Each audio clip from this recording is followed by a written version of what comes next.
Thank you all for being here tonight. We're so excited and pleased to be able to bring you this very special History Revealed program.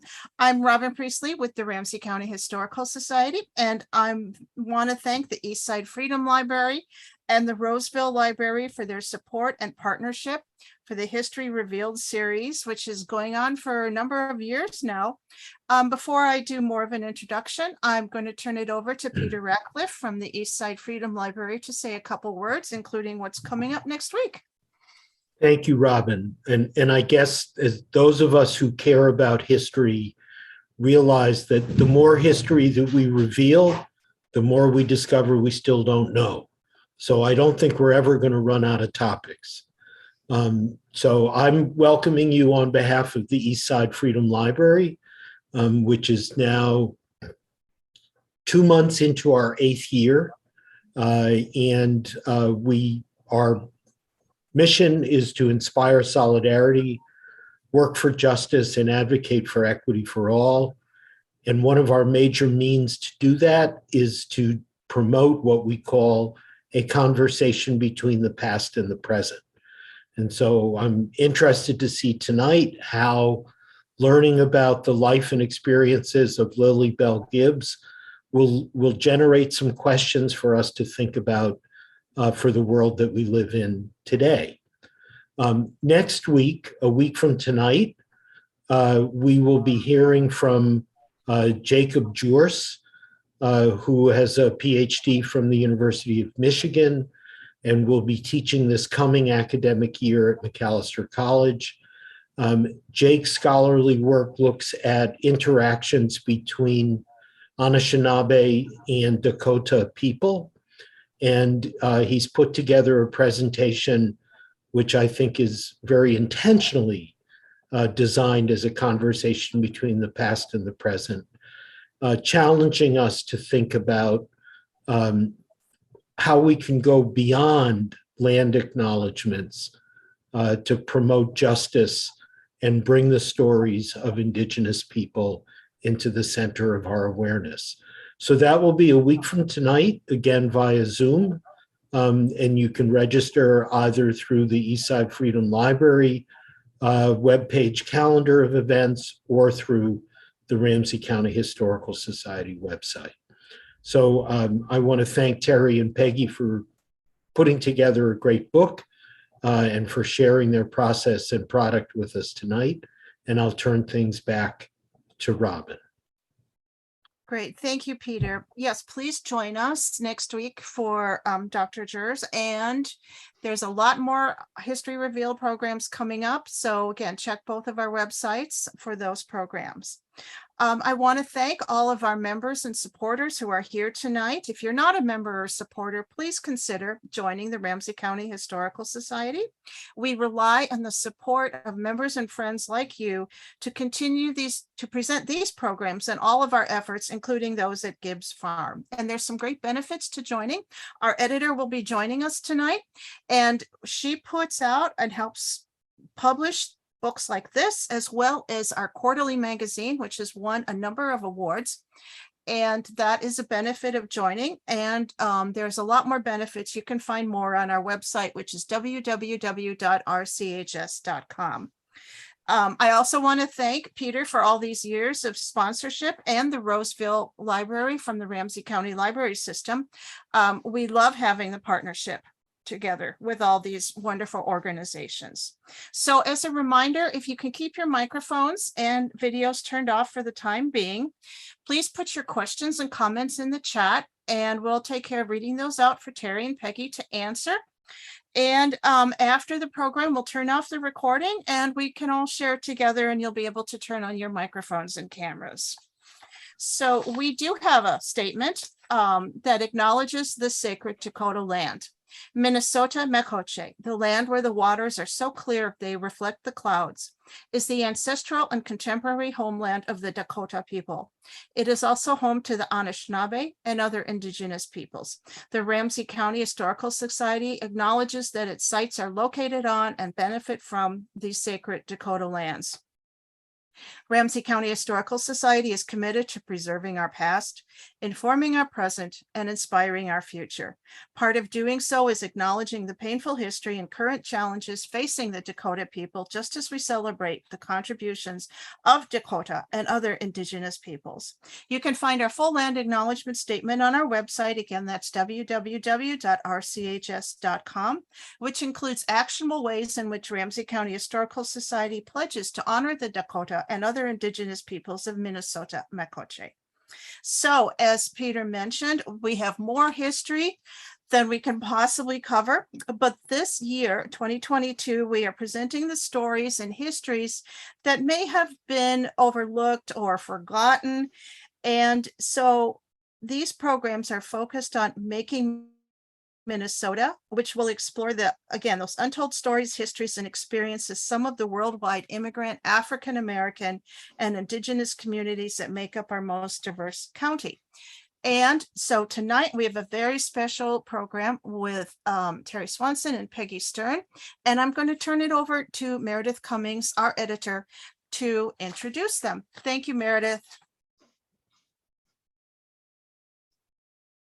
Hi, everyone. I'm Meredith. Thank you, Robin. Just a note before we begin, it's my turn for COVID, so I'm going to remain off camera tonight, and I will be muting when I'm not speaking. If I forget to turn my mic back on, do yell at me and we'll go from there. That said, we are absolutely thrilled to be here with you tonight to talk about this new historical fiction book, which launched earlier this summer and is already gaining a lot of interest, not only from our young readers, but really multi-generational readers. And it's all thanks to our author and illustrator. So I want to introduce them now. Terry Swanson is a Minnesota historian who has specialized in public history in the Twin Cities area since 1990. She was director of collections, education, and programs at the American Swedish Institute from 1997 to 2005. She worked as a program and site manager at Ramsey County Historical Society's Gibbs Farm from 2007 to 2016. Since retiring in 2017, she has worked as a historical consultant and with Investigate Minnesota, a partnership designed for school-age children to boost academic achievement and help close the achievement gap. And then Peggy Stern is a former site interpreter at Gibbs Farm, where under the direction of Terry, she handcrafted murals and signage to enhance the venue. Their working relationship eventually developed into a collaboration for this really cool book. Stern holds a degree in fine art from the University of Wisconsin River Falls and has continued her art education at Minneapolis College of Art and Design and at both Minnetonka and White Bear Centers for the Arts. So welcome to you both. We're really thrilled you can be here. So let's get started with the first reading from the book. Terry, would you read Lily's first entry?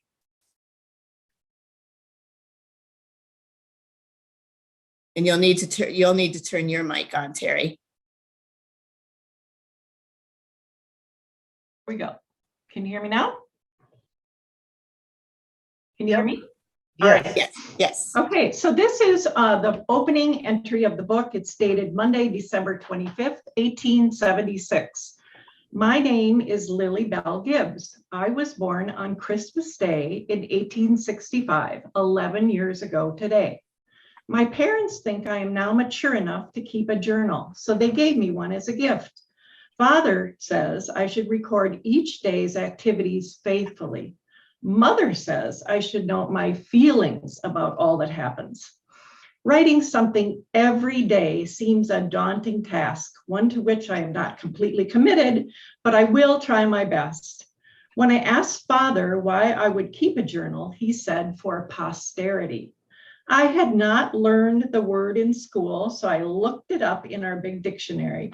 After reading the definition, I decided two things.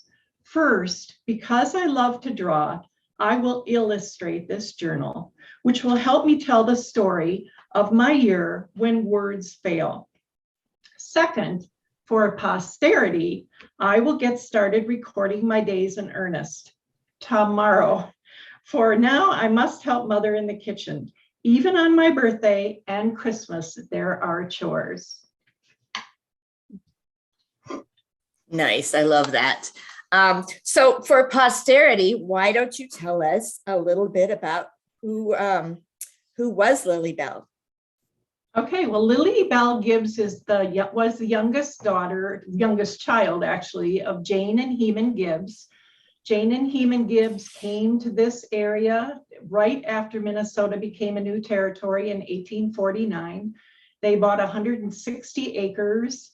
As you can see from the map on the screen, what says Minneapolis Road, that is today's Larpenteur Avenue. So Heman bought a farm, that 160 acres that was bisected really by that road, which served him well later on, because by the time Lillie came around in 1865, Heman had already sold off over 100 acres of his farm. He decided he was going to become a market gardener. And because of that, he didn't need acres and acres of land. He needed a smaller kind of farm where he could grow smaller crops to sell in this amazing St. Paul that was growing, but also in St. Anthony and Minneapolis. So that was sort of Lillie's beginning. You can see on this map also Indian Trail. And one of the unique things about this farm is that there was a trail that crossed the land that Dakota people used every fall when they went wild ricing. So this family had a long relationship with Dakota people.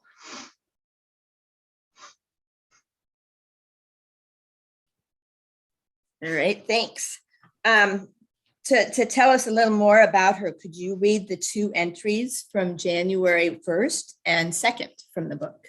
Okay, so here's Monday, January 1st. So this is a few days after Lillie's birthday. I have been struggling to think of what to write each and every day. I am just an ordinary farm girl, and my days do not seem very special. I have spoken to Mother about this. She says she now wishes she had kept a journal when she was a girl, but then Mother had a remarkable childhood. I could listen to stories of her life when she was my age forever. I especially love the story Mother tells about Cloudman's granddaughter, Winona, and the other children at the Dakota village at Lake Calhoun as they tried to teach her the Dakota language. She and Winona would get to giggling over her pronunciation, and then in time, all of them would tease Mother about words she mispronounced. Whenever she shares that story, she starts giggling again without fail. And in that moment, it seems as if I can see the young girl she was back then. But she is convinced there is much she has forgotten. I also talked to Abby about trying to write in this book for nearly 365 days. She has kept a journal for several years and says she always pretended the journal was a new friend, a dear girl she could tell everything to. I so like that idea that I will start 1877 with that thought in mind. My hope is that by the time I celebrate my next birthday, I will have shared everything about this year of my life in these pages. Maybe there will even be an adventure or two. This one signed Lillie Bella. I do want to back up because I didn't say on the screen, Meredith had Lillie, Lillie Belle, Lillie Bella. And that comes from Lillie's school journal and how she signed off. And I think because she was 11 years old, she was trying to figure out who she was. And someday she was Lillie, and someday she was Lillie Belle. And my favorite, someday she was Lillie Bella. So the next one is Tuesday, January 2nd. And it starts out, I love to read, which happens to be an important quality to have in my family. Father expects me to read every day, not including my daily schoolwork and Bible study. I finished Hans Bricker last week. I loved how Mary Mapes Dodge made Holland come alive in that book as Hans raced across the frozen canals on skates. I have been waiting to pick up another book because I would like to read Little Women next, but Abby is reading it and is only halfway through it. Father suggested I read Swiss Family Robinson, which he has read several times. He thinks I will enjoy this story. I started it last night. Right away in the first chapter, there's a shipwreck, After a great storm, the crew leaves the family stranded, so they use barrels to make a sort of raft to carry them to a nearby island. Luckily, there are tools and weapons and even food on board, some of which they manage to take along. In the story, besides the father and mother, there are 4 brothers. Jack, the 3rd oldest, is my age. They also have 2 dogs named Turk and Juno. They find a baby monkey on the island that they keep as a pet and named Nip. I cannot imagine what it must have been like to be shipwrecked and so far away from home. Lillie Belle. Thank you. I love those 2 entries. So as you've now heard, one of the threads throughout the book is that Lillie is kind of a reluctant diarist. Her parents gave her this diary, and that part is a fiction. That is one of the fictions here, and Terry will be talking about that a little later. But she's a reluctant diarist. She doesn't think that she leads an extraordinary life, especially compared to her mother. You just heard about her mother's adventures.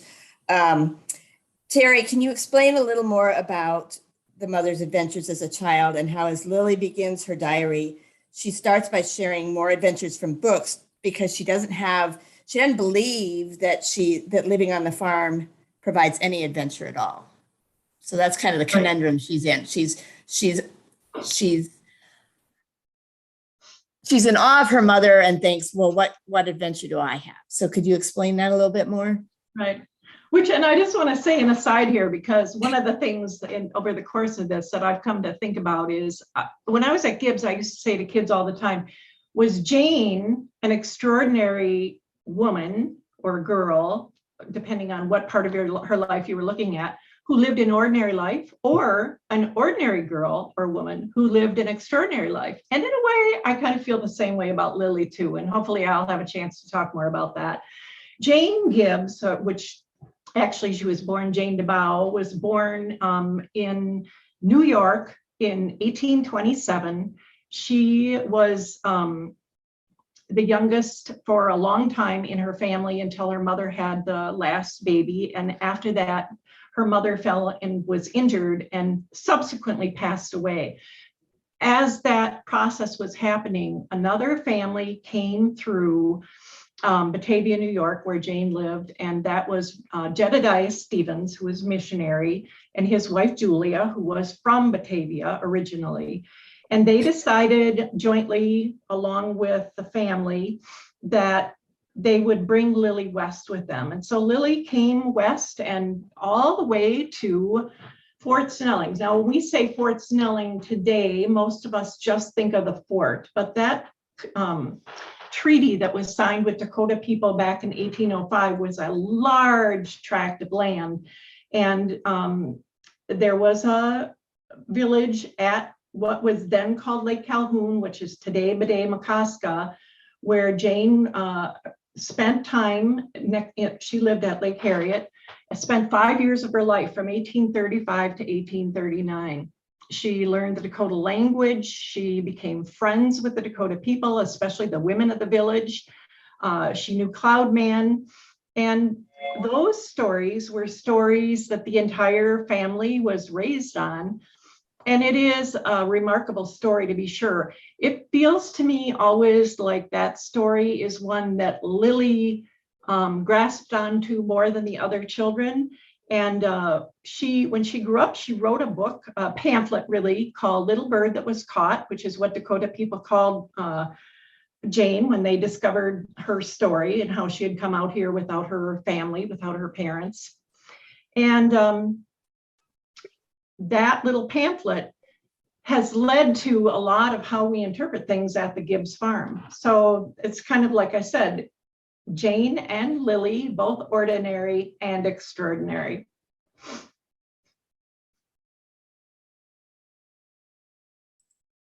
Okay, thank you. And like I said, one of the threads is kind of her love of books. And you've put some of the books from her era that she may have read as a child. And so in the beginning, you can see that she's focused more on the adventures in the books, but that will change as we go through. I want to stay for a minute on this image that Peggy drew of the Swiss Family Robinson. So it's in a sense illustrated by Lillie, but of course it's illustrated by Peggy in real life. And you'll be seeing more images like this tonight. Notice the detail and how each image is drawn. Not all diarists illustrate their work. In fact, Terry hadn't even considered using illustrations at first, but then she changed her mind given the audience and what we knew of Lillie's artistic background. So Peggy, excuse me, explain how you channeled this farm girl as an 11-year-old artist and created this delicate artwork. Well, I think it wasn't all that difficult to channel her because I felt very much like, the idea of a journal and illustrating is something I've been doing for years just for myself, to just categorize things that I see in the world around me on trips and vacations and things like that. So it really was kind of a natural to go through the manuscript that Terry had given me and look for the visuals that I could find in there. And there were so many, I would just highlight them and then do little pictures because that's kind of what popped into my head. And so I would just fill the margins with little pictures till there were about 230 plus pictures. So it's just something that is kind of natural to me, being a visual person. I hear stories and I see pictures. So it was a delightful project. Perfect. So we're going to explore some of your illustrations here in this next slide. As soon as I can move it over here. There we go. There we go. So here you can see the behind the scenes of Peggy the artist, and you can see the many versions that she tried. You can see how she started in pencil, how she tried different colors, different sizes. And she had notebooks and notebooks and notebooks full of this, which then once she selected what she wanted, and we turned this over to a designer, then the designer would pull it and incorporate it into the book. And it was a long process. Peggy, could you explain a little bit about what challenged and inspired you as you created these illustrations and the cover all by hand? And how much time did it take?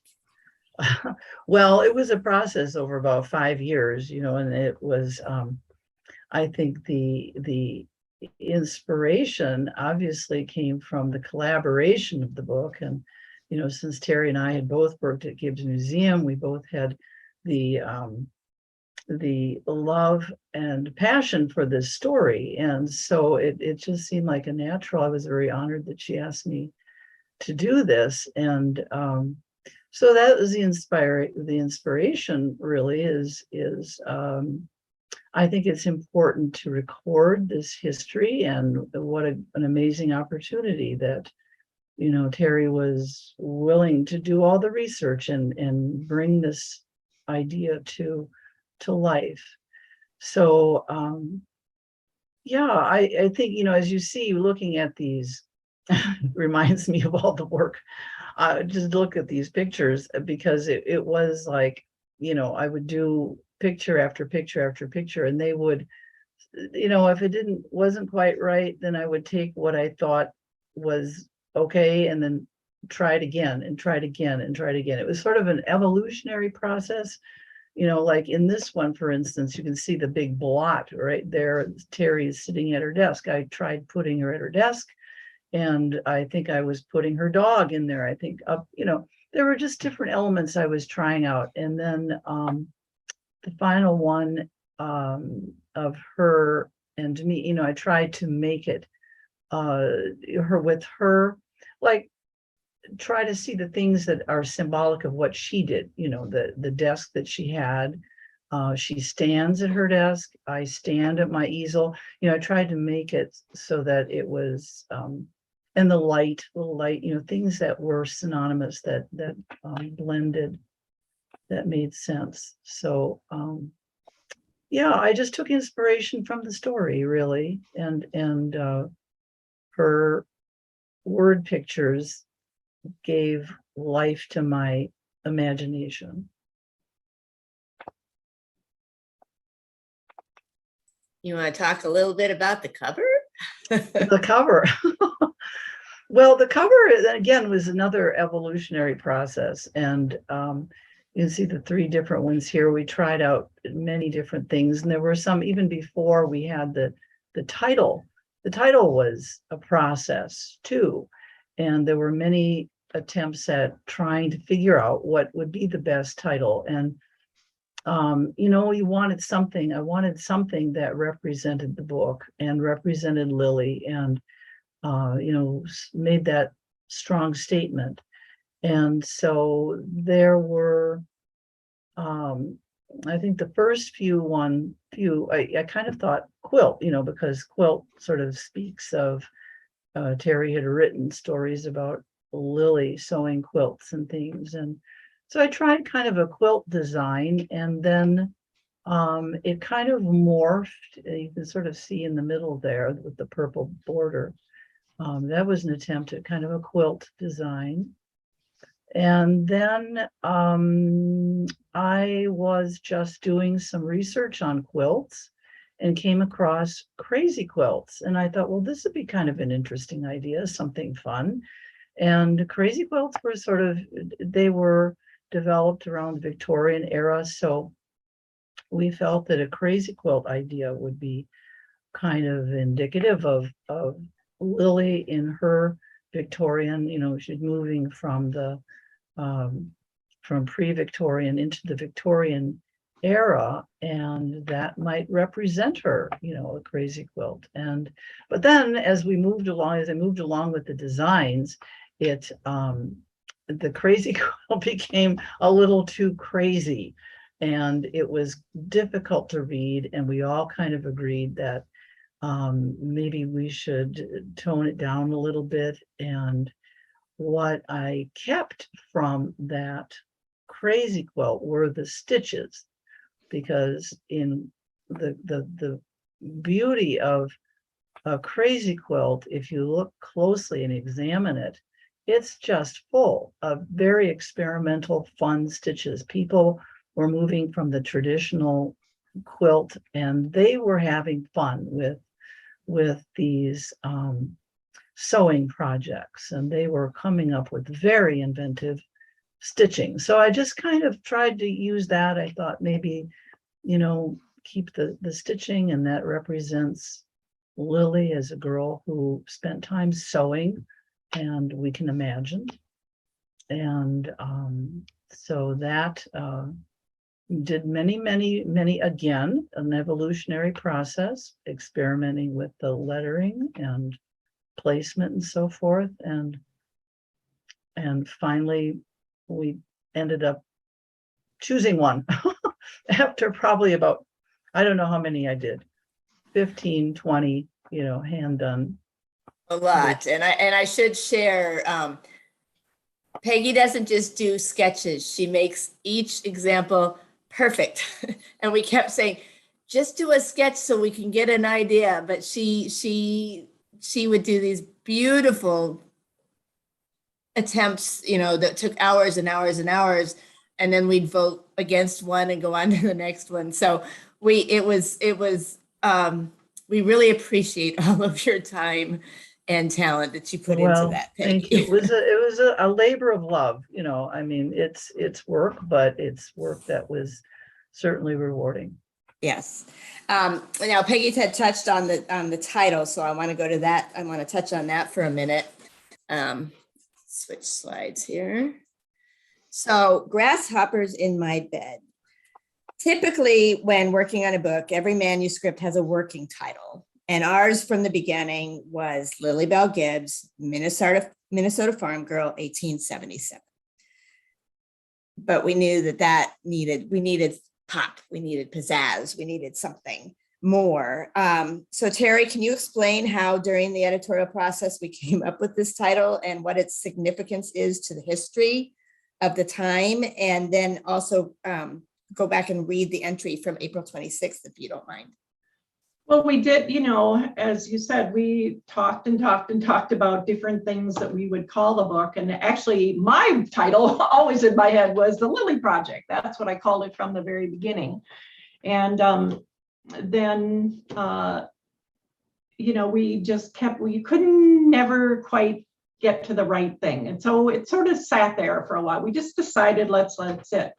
And then one day when we were at Meredith's house having an editorial meeting, I had written the back cover. Meredith had asked me if I'd write the back cover, and Peggy hadn't seen it. So I started to read it. I'm going to read it right now. It starts out, it is 1876, Christmas Day, which just happens to be the 11th birthday of Lillie Belle Gibbs. Her mother and father present her with a new journal. Now she must decide how to fill the pages. Second paragraph is, Grasshoppers in her bed. And I just stopped and I said, that's the title. And I guess we all just agreed upon it. And the thing about it is, it's interesting now, is that a lot of people think that this is a book about the grasshopper invasion. And, it is in a moment. And that is also part of what's important to get across, is that this is an 11-year-old girl.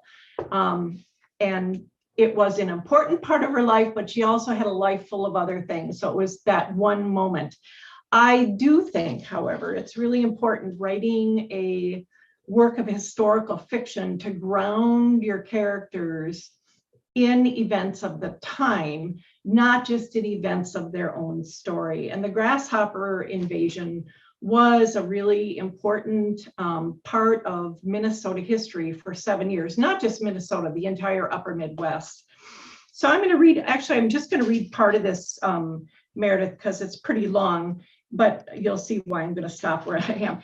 So it says, the grasshoppers have come this is Thursday, April 26th. The grasshoppers have come each summer for many years. The first time was when I was only 7 and I was so frightened.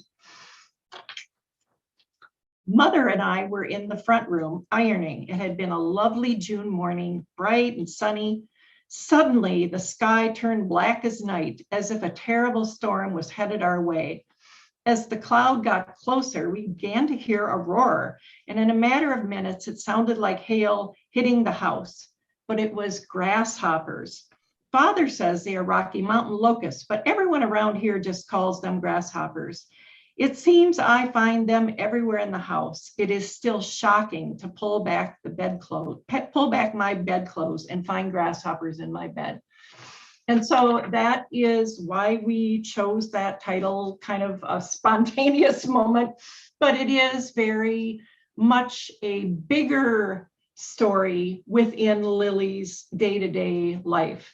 I would like to also just go back and say one thing about the images, if I may, and it is that it is true, initially, I did not think about having the book illustrated, but then it was suggested to me that we have endnotes in this book.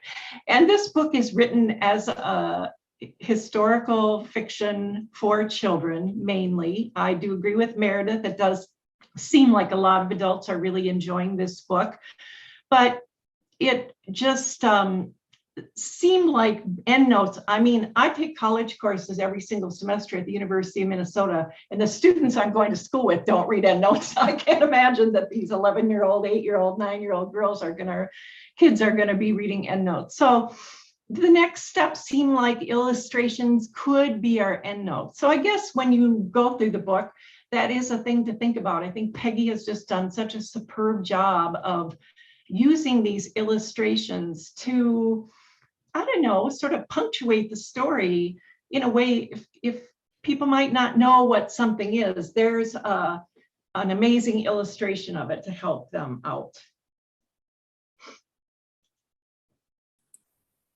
Okay, Yeah. perfect. Thank you. Yeah, and one part that she didn't read, but that I just find fascinating. I'm not from Minnesota, but One of our other programs that we do at Ramsey County Historical Society is a series of podcasts about the Minnesota governors.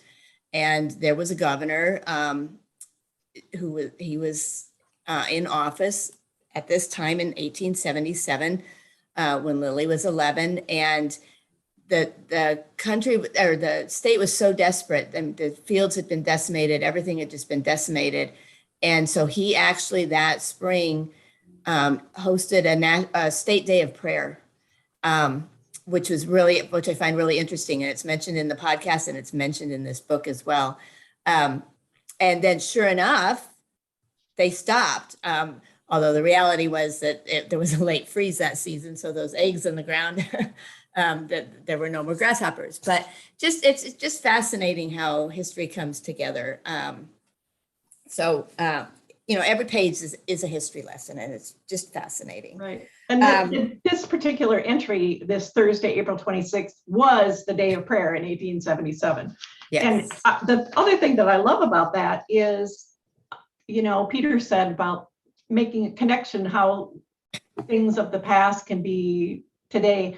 I find it so interesting how when we go through anything that's trying in our world, that's what we do. We have maybe not a day of prayer, maybe our governor doesn't proclaim a day of prayer, but we see people holding vigils after a shooting or after some difficult experience that we have. So it is that shared experience that's a through thread that we have there from Lillie's time all the way to ours. Right. Okay. So one of the most important things that we haven't touched on yet is the history behind this book. You scoured and scoured and scoured the artifacts and the manuscripts and other materials at Ramsey County Historical Society and at Gibbs Farm. And in doing that, you realized that Lillie had left a lot of clues as to what her life and her family's lives were like. Our CHS has her Bible, her dictionary, photographs, drawings, schoolwork from her when she was 11, and even her handwriting samples, which are amazing. And we've included some of those in the book. So if you could talk a little bit about those precious materials, Terry. Yeah, and what's really remarkable to me, Meredith, about this is that so many things, when Lillie probably was about my age now, she wrote down some of her experiences about what it was like to live on Gibbs Farm when she was a girl. And those are things that have been used at Gibbs Farm and even been published in our magazine, Ramsey County History. But there sits all this amazing contemporaneous material from when Lillie was 11 years old in 1877. I cannot overstate how unique this is and how lucky we are to have those resources. As you said, we have our school journal. That was absolutely my most favorite thing of all. I probably camped out in that school journal for months and months and months because some of the articles are things like insects or flowers or trees. And so nothing that really seemed to provide that much great historic significance. But what I wanted to get out of those is Lillie. The words that she would use, her intonation, her style of writing, how she thought, what she thought about, and you can really get those out of that. But then there's some amazing essays that she wrote. A couple in particular, she had one called How I Spent My Vacation, which probably we all wrote that essay at some point in school. And in that essay, she starts out by saying, this was the most boring year ever, or summer ever. But then she proceeds to talk about how she spent the first 2 weeks of her summer vacation picking strawberries. And then she talks about sorting the strawberries and helping her father pack the strawberries to take the strawberries to all the women who are waiting for the strawberries. And so, of course, that is an amazing historic document. What Lillie is saying is that she was part of the labor force on this farm. This was truly a working family farm, and Lillie was part of that. So that is a very unique document. I doubt that very many documents of that sort, where a child is writing contemporaneously about their experience as part of a labor force at age 11, exist. Also, she wrote one about Rosetown Schoolhouse. And for anybody who's been involved at Gibbs for very long knows that forever we've talked about Mary Lake, who was the school teacher there, and she lived with the family. But in the last paragraph of this essay for her school journal, as an 11-year-old girl, she starts to name all the teachers that she's had. And this is a whole new piece of historical evidence for us to know who those teachers were and what the order was. And in fact, Mary Lake only taught at that school for about a half of one season. She did teach Lillie and her brother Frank, her brother Frank, in their parlor for the first 2 years. But it's so amazing that we could have had those documents sitting there all that time that we really didn't use as historians. And I think that that is one of the things about this book that I think is really important, and I can't really overstate enough, is that often at historic sites, there are not people who can do research. There's not that much money at a lot of historic sites, and people are busy running historic sites. And so this is really, even though it's historical fiction, it is so grounded in research and in Lillie's actual day-to-day life that I think it really provides a wonderful window into what life was like for an 11-year-old girl living on a farm at that time in Minnesota. And so I think it's something that, well, that I'm proud of, but I think we can all be proud of it, because it really does open up a whole new world for us. You know, it's important for us to talk about all the people that lived in a place.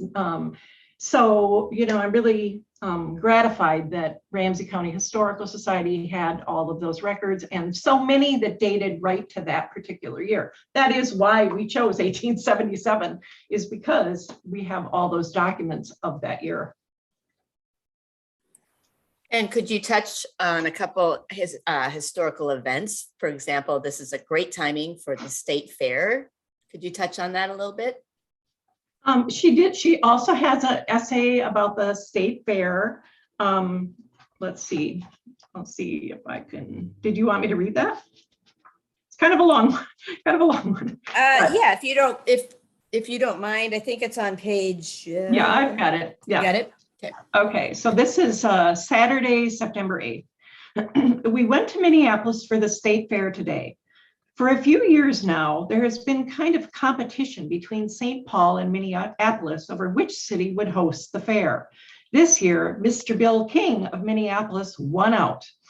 Folks say this fair will draw the largest crowds ever. The horse-drawn streetcar brought us right to the fairgrounds. People came and covered wagons from all over Minnesota and other states too. There were new buildings built just for the fair: an agricultural hall, a mechanical hall, and an art hall, all filled with interesting and odd exhibits. I saw a 7-pound beet, if you can imagine, and we watched elk trotters, which are elk hitched to small race carts, carry drivers around a dirt racetrack. For the first time, there was a Minneapolis exposition with so many interesting products made right here, including a large section of woolen sacks with and flour bags. Folks around these parts are proud of these new containers. Father says it is less expensive for the bags to be shipped, and Mother says cloth sacks are easier for women, for her and other mothers to store in pantries compared to barrels, which take up so much room. We brought a picnic lunch, although there are many stands where food could be purchased. We did buy ice cream cones after dinner. Abby said we were not to bring our cones in the animal exhibit, but I did not listen. Halfway down the aisle, my ice cream plopped over right into the pig pen. Everyone knows pigs will eat anything, and that is just what happened. I stood there with my mouth open as I watched a sow gobble up the last of my treat. In the midst of all that fuss, I lost track of my family. There were so many people, and I didn't see them anywhere. Finally, I spotted them a few rows over and hurried to catch up. If they had known I was lost, I never would have heard the end of it. So although my heart was pounding, I did not let on.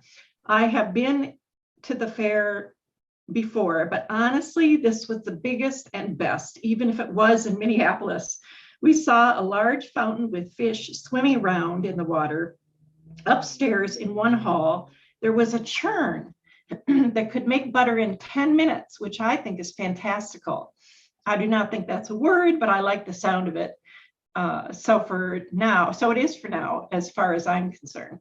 Later, I saw birds made of wax. There was even a show with a man who trained birds to fly out into the audience and return to him when called. My head is spinning when I think about everything we saw, Lillie Belle. And so, that is a true thing that was going on between Minneapolis and St. Paul. That King Fair and that year was considered one of the biggest, best events of the year. So just luckily it happened in 1877. So that could be part of this book too. Perfect, thank you. And there are lots of other historical events throughout the book. I wanted to show this illustration. This is one of my favorites of Peggy's. I just love this one. And so you'll find this, if you haven't read the book, we encourage you to purchase a copy. This is from a section in the book where Lillie and her mother are walking, and Jane, her mother, is reminiscing about her time with the Dakota. And I just think this illustration is beyond beautiful. So I wanted to include that today. Before we move on, Terry, is there anything with this book that, as you were going on, that you learned about Lillie that you didn't know before? I know you worked 10 years at Gibbs, so you were already in it, but what did you learn that you didn't know before? Well, that's a kind of an interesting question, because I think if we would have had this history revealed 2 months ago, right after the book was published, I probably would have said some different things that I'm going to say now. And I am such an extrovert that part of how I process is by talking. And now we've had 2 months to talk about this book and talk about Lillie. So I'm actually still searching for Lillie. I'm still getting to know her. I think that writing a book is a process that probably never ends. You have to get to a point sometime where you go, the end, but it doesn't really end. And especially if you love the subject matter.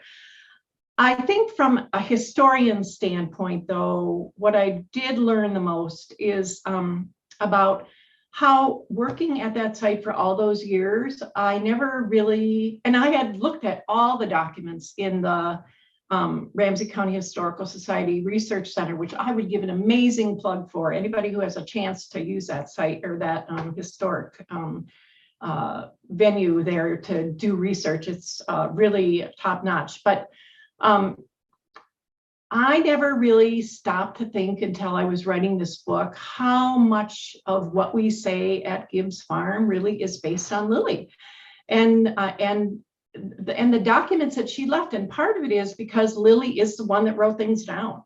Abby, her older sister, was not a person. We almost have nothing of Abby's, and we have some of Frank's, but not much. And almost Jane is pretty silent, and it's Abby's words. And so that's an interesting thing. And that's another reason I think this book is really important, because we start to see, even though this is about Lillie, and even though it's based on Lillie's writings, we start to see a different Lillie and a different way of understanding what life was like on that farm.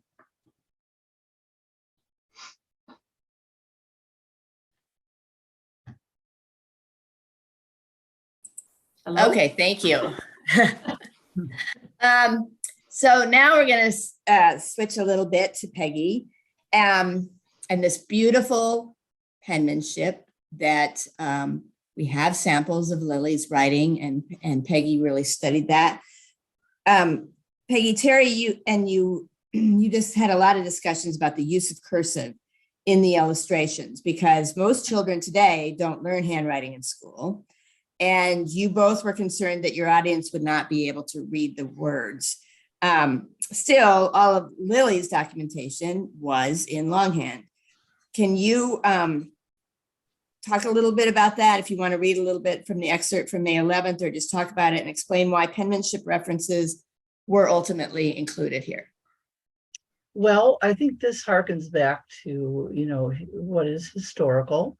And we did have a lot of discussion about this because, it's important that this is something that the children especially can read, and so many children, they may be learning cursive, but I'm finding that they're just not they're not using it.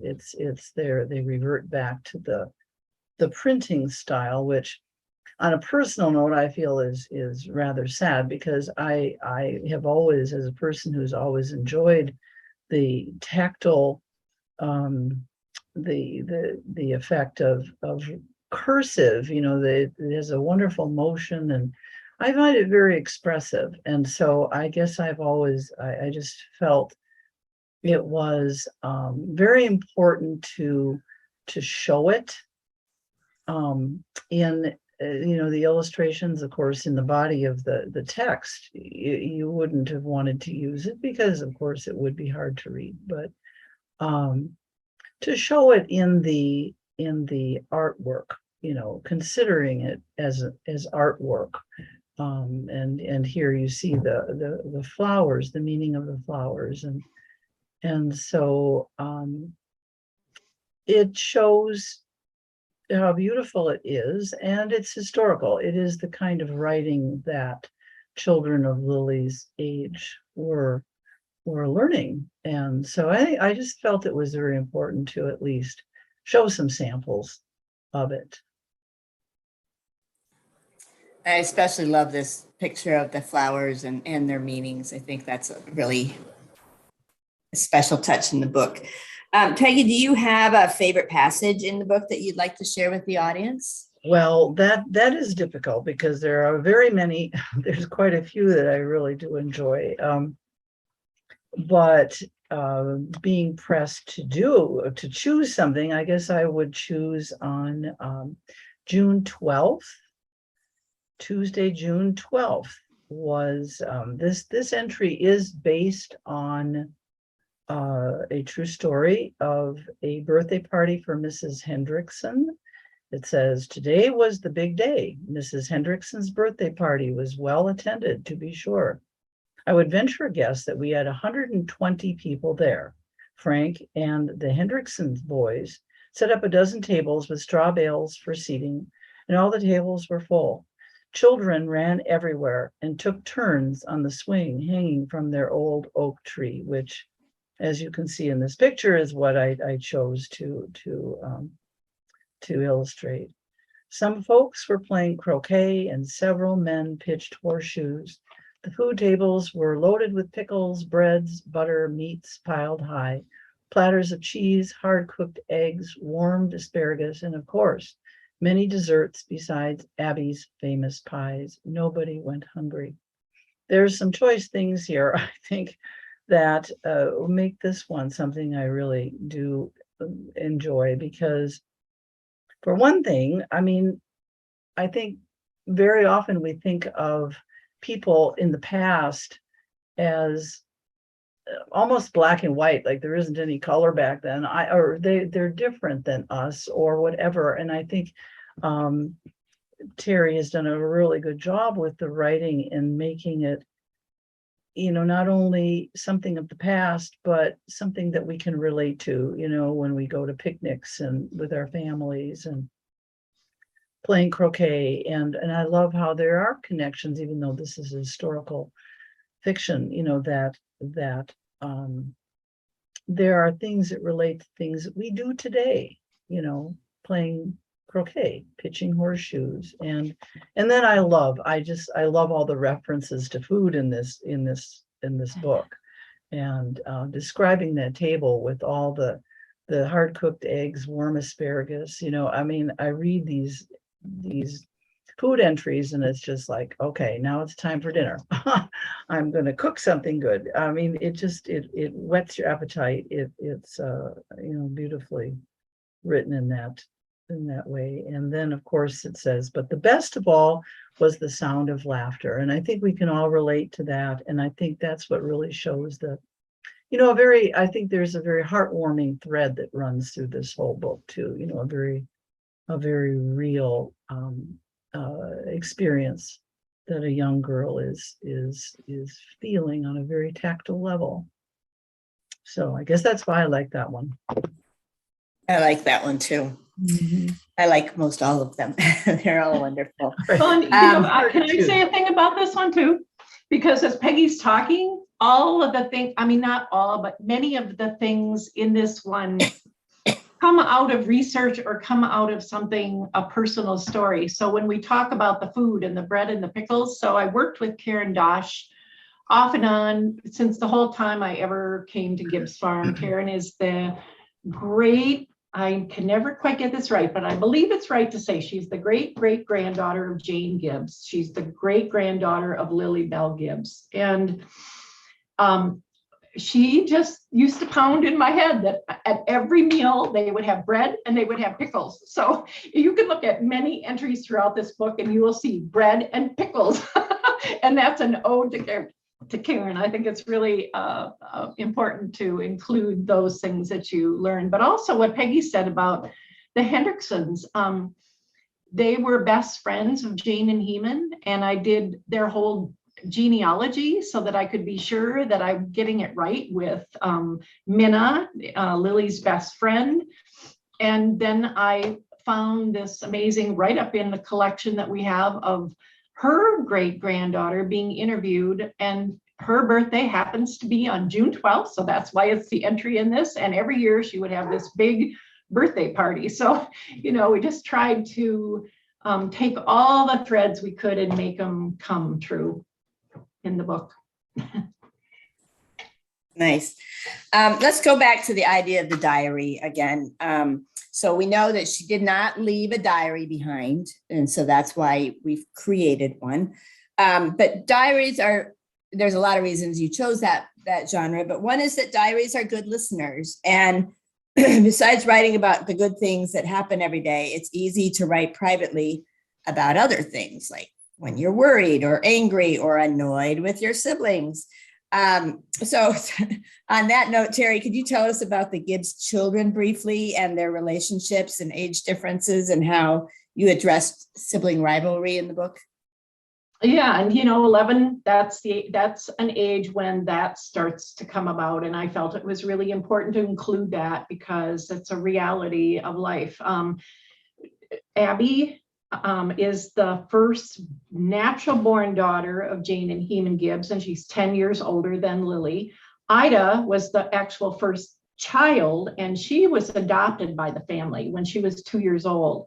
So Ida was born in 1852, and then in 1855 came Abby. Then between Abby and Frank, there was a boy named Willie who died, got too much smoke in his lungs following a prairie burn. And when I see that picture there that Peggy drew of Ida, Abby, Frank, and me, I always see a space between Abby and Frank because, of course, Willie was a major part of the family. He passed away when he was 9 years old. And to think about those kinds of tragic situations that can happen in any family and how a family just continues on. And then Frank and then Lily. Frank was born in 1862. And as I've said a few times, Abby was born in 1865. I love that Peggy put those hands there because I see that framed picture up at the boxes of Frank and Lily, and that there's an entry in the book about that. And that picture does hang on the wall in the parlor of the Gibbs farmhouse. And I think that the two of them were always really close. And then when I was writing this book, lo and behold, I got a picture from Sammy, who's the current manager at Gibbs Farm, of Frank and Lillie side by side when they're adults in Frank's greenhouse. And they're not holding hands. You can't see that part, but they're in the same position. And you get this same, Lillie has this kind of sweet little grin on her face, like my big brother. And I think that she always did look up to Frank. And I think for Lillie, more than any of the other children in the family meant everything to her. And I really wanted that to come through in the book. Part of it is because of the spread out, you know, I mean, I have that in my family. There's 13 years in my family, and I can definitely see a difference between my youngest sister and my oldest sister, what's important to them. But I also felt that it was important to, especially there were sometimes little barbs between Abby and Lillie, and I think that that was an important part to include as well. And I think that also when Heman, in 1873, Heman had a slight stroke and he couldn't do as much on the farm. And all of a sudden, Frank was thrust into a different role and he got a different set of responsibilities. And like I said, losing Willie, it's these things in families, they can impact the way a family structure is. And I think that Lillie saw this, I don't know, maybe she was losing her brother in a way, but still always looked up to him as her big brother. So it was a really important relationship. And I think that all the children were important to Lillie, but especially Frank. Perfect. We're getting shorter on time here, so I'm going to do a little bit of skipping around here, but could you continue, Terry, just talk briefly about the importance of education in the family? Yeah, well, you know, Heman was a school teacher. Heman was many things. He was a farmer, he was a school teacher, he worked in the lead mines in Wisconsin and Galena, Illinois, where he met Jane. And then he moved here and started that farm. And that's one of the things that Frank used to say. My father wasn't a very good farmer, because I think for Frank, he thought, if you're going to be a farmer, you're going to be a farmer all the way. But for Heman, the line that is family lore that everyone always used is that Heman would drag the whole family. That's the way they talked about it. Heman would drag them to all sorts of different events, concerts and lectures, and he also subscribed. You know, we have his ledgers. He wrote everything down. He kept track of everything, every penny that he spent and every penny that he earned.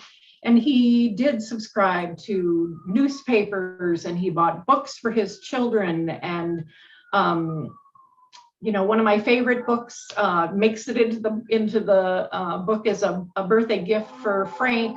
That is it's Apples of Gold, and there are many images in the book. And Frank has drawn in pipes and cigars on all the men. But you know, for Heman, the reading, and you know, even just down to that, it's an expectation that Lillie would read every day. So that was really an important thing. They started the one-room schoolhouse across the street. Heman was really ran that school in the beginning. He's got all the records of everything that he spent on the school, and so it was very important. And like I said, the first teacher they hired, and she lived with them, and education was a very important aspect of their life. And so now I think that for me, first of all, as a lifelong reader, but also as a historian, it's really important that we use a book like Grasshoppers in My Bed to educate children so they can learn about history, but also that they can read. I think that kids spend a lot of time behind screens these days, and to be able to have the opportunity to have a special book. That one of the reasons I wrote this as a diary format is that I felt like it would be an easy exploration venue, if you will, for kids, that they could almost search out the things that they were looking for. Each one of the entries is almost like a little mini story in and of itself. And nothing's random in here. Everything is connected to research or to Lily's family or to things that were actually happening at that time. And I think if kids can really have some time to search the book for threads and themes that are in this book, besides just the straightforward entries in the book, they can really understand a lot about Minnesota history at the time. In the back, Meredith has put up, there is a timeline of Lily's life and a discussion about Gibbs family. There's a little kind of mini glossary. And of course, you know, if kids can maybe be inspired by this and be like Peggy and keep a journal. I've never kept a journal in my life. That's not how my brain works, but I think that it's a really good opportunity for young readers to think about starting that kind of a idea in their own lives.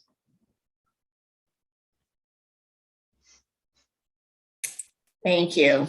Yeah, the back has just a ton of great resources that kids can go back and look, including the reading. We listed the books that are mentioned in there, including Little Women. So lots of good things in the back. And speaking of education, Peggy, you were an interpreter at the site. So when you worked there, talk a little bit about how you taught the children. Well, I think, you know, since children, they have such wonderful imaginations and they're so open, you know, they're so, and they have that sense of wonderment, you know, and I think that I just kind of have, in some areas, feel like I've never grown up myself. I feel like, you know, there's something in me that does kind of relate to children and understand their awe of the world, I guess. And so that was something that I loved, relying on that openness of them and their willingness to imagine. And I think I would appeal to, you know, imagination a lot. You know, for instance, we would go I'd bring them into the summer kitchen. And of course, that room has got so many wonderful things to imagine. And I would have them come in and sit down and think, okay, it's morning. It's the morning. What smells are you going to smell coming from this stove? What are you going to smell that reminds you of breakfast, for instance, you know? And they would come up with bacon and all these wonderful things. And so I tried to get them into the moment, into the, you know, if we go into the sadi, I would tell everybody to just be really quiet and hear what do you hear outside, you know, and kind of get that feeling of what it must have been like to live underground, and the sounds that you would have heard, you know. And then they start hearing things. They start hearing the wind in the grasses, or they hear a hawk or a bird or something, or an airplane.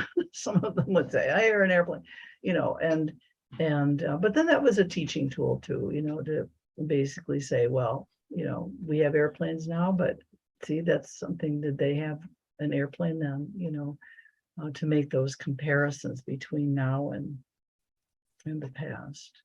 So I guess that's what you know, wherever I went, you know, if I took them in the teepee or the bark lodge or whatever, it was always try to get them to imagine what it would have been like to live in this space.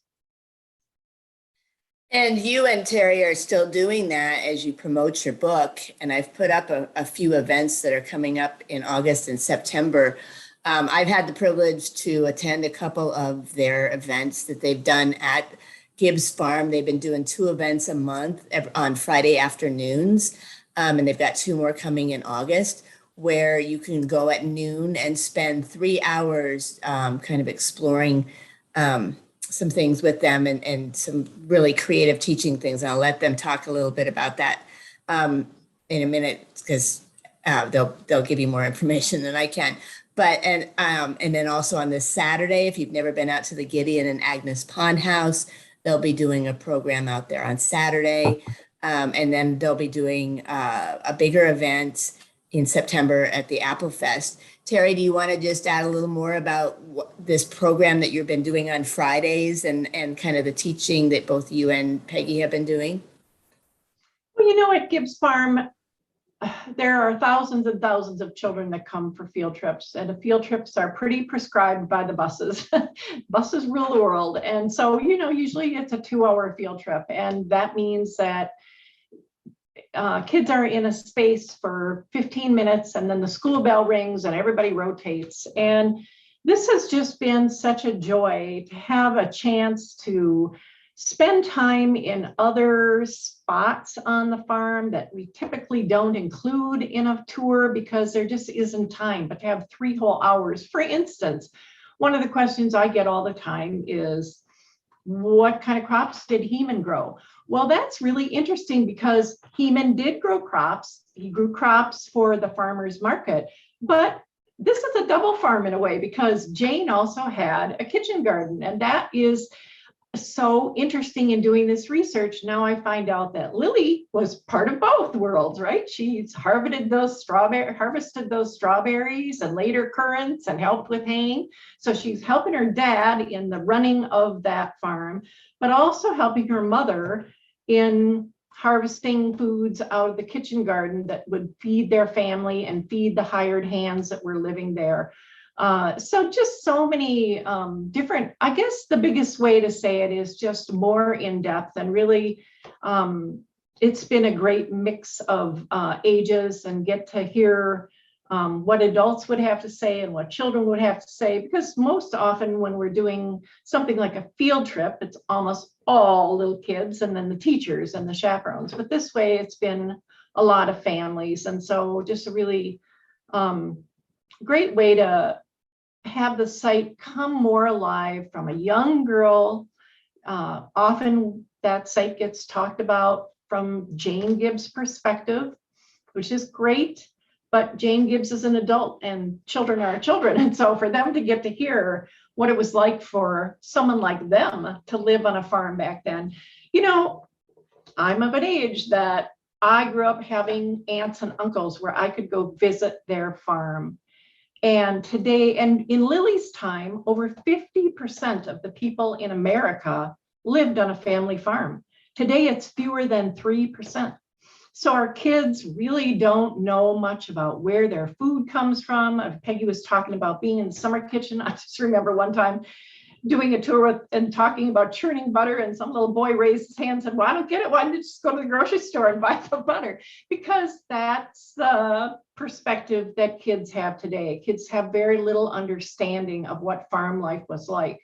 And so I think the Gibbs farm is such a gem. And I think that now hopefully having this book of a little girl actually living on this farm and what some of her experiences were like, I think it can really help to broaden the experience at Gibbs. I feel that way now when I'm talking about it to people. I feel like it's, instead of just talking about it from a broader perspective, now we have more actual research. Like you can go to any farm in the upper Midwest and they can tell you about churning butter and about taking a bath on Saturday night, and you could practically close your eyes and every site would say the same thing because people have done research on those things, but they haven't done research on the people who live there. And so this is research about Lillie, and I think it's magical, and it's a gift that we got from that family. We got from Lillie that she kept the records, from the Karen Dosh family that gave the records to Ramsey County Historical Society, that we're lucky enough that we have a research center that has kept these in a responsible way. So now it can all come to life. It's great. Perfect. Thank you. So we're going to wrap it up here in a minute. So if you have any questions, you can put those in the chat. But just a reminder that the book is available at Ramsey County Historical Society. You can go to to this site here and order online, or you can go, but one thing we didn't cover tonight is Terry has created her own website. And so you can go through there to order it.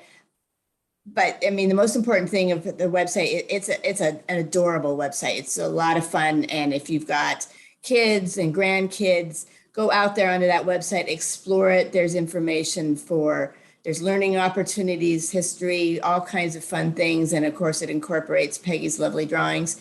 But you can get the book from either place, from our website at publishing.rchs.com or at Grasshoppers in My Bed, or you can just call the office and Robin can help you with getting that. They make great gifts. The holidays will be coming up soon, and they're just great gifts, not only for children, but for people of all ages. And it's 18 for members and 20 for non-members. So now we will go to questions. Robin, I'm gonna let you kind of take over here because I can't see the questions that have been coming in. And I'll let you kind of field those. Great. Thank you, Terry and Peggy and Meredith, for this great presentation. If people would like to put your questions, please put them in the chat and we'll read those out for Peggy and Terry to answer. So Terry, do you want to talk a little bit about, both of you talked quite a bit about your process in creating the book. So when you were at Gibbs Farm, why don't you talk about the impetus that made you even start the project at the very beginning? Because I don't think we really talked about that much. Well, when I got to Gibbs in 2007, we had one day camp, but I could see that the numbers had been going down, and I started creating day camps. I love programming, so I created a 5-day camps. And the very first day camp, it was called Gibbs Girl, and I wanted to do a survey at the end of the camp, but because I can never say no, I let kids from age 5 to age 12 be in the day camp. And then I realized, well, okay, those 5 and 6-year-olds can't answer this survey. So instead I created a bunch of programs, and we did these kind of cool programs as a way to have the survey. But then at the very end, one of the girls, who was one of the older girls, said, you know, this camp was so amazing, but what I really want to know is what it was like to live back then. And that just always stayed with me. And always, for the whole 10 years I was at Gibbs, that was the driving impetus for every program that we created, whether on the Pioneer end or on the Dakota end, to make it more experiential, to make it more hands-on, and to make it as real as we could. But the problem is, you know, as I said before, a field trip is 2 hours. Even if kids come to a day camp, it's maybe 3 days. But you know what? A book lasts forever. And I feel like if by putting these ideas in the book, and that's also why it kind of turned, not kind of, I did decide right from the beginning that I felt like even though it's kind of a very unusual format, I didn't want to make up a story about Lillie. I didn't want, this book, it's kind of difficult. Like, is it fiction? Is it nonfiction? Is it historical fiction? Well, the best genre to call it is historical fiction. But usually in historical fiction, there's a story, right? And this one doesn't really have this. It's a lot of little mini stories because it's a diary, because I really felt that was the best explanation of what life was really like day by day. Early on, there's a quote by Jane who says, life is just one thing after the next. And in a way, that is what our lives are like. Every day there's something new. And I felt like this would be a good way and hopefully answer that question for kids, what life was really like, so through a diary. Perfect. Thanks, Terry. Meredith, if you want to take down the slides, we don't have a lot of people here, and I don't think we're going to bog down. So what I'm going to do is say thank you to Terry and Peggy for being here tonight and sharing this wonderful book. And thank you to Peter for your sponsorship, and to Judy at the Roseville Library. So again, come and see some more History Revealed programs. We appreciate everybody for being here.